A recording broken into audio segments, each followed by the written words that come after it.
प्रकृति के नहीं करी आमर सबू पूजा पाठ तिहार परब चाषीर बरसटाकर मेहनतर फल फलई नुआ धान चाउल के माँ लक्ष्मी पाखे समर्पण करी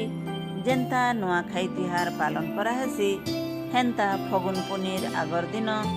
प्रकृति देइथिबा आम चार महुल साकरपटी खेसरी चना फलसा फूल ई सबू माँ लक्ष्मी ठाने अर्पण करी जेन परब पालन कराहेसी ताहाके कहेसन गुणीखाई। आसुन ई गुणीखाईर उपरे गुटे कविता सुनमा। कवितार शीर्षक हेउछे गुणीखाई। लाल हलदिया सागुआ रंगर झिन बास पिंधी सजेई हेइछन झार पतरा जंगल डंगर जाई जुई मली रजनीगंधा धूप फर फर लुगाटे पिंधी झिटी हेइछन अतर नुआ भुआ सेन हेइछे फलसा नुआ भुआ सेन हेइछे फलसा लाल चह चह पाटे पिंधी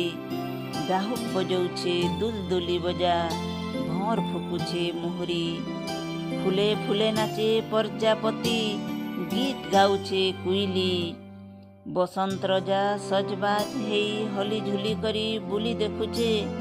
महुली धुकार हातिर पिठी बसी आम चार महुल खेसरी चना फगु साकरपटी ई समियाती प्रकृति रानी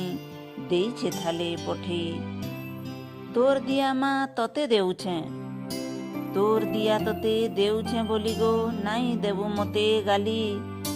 दे के देखी देहरी खाए ने गो माँ ने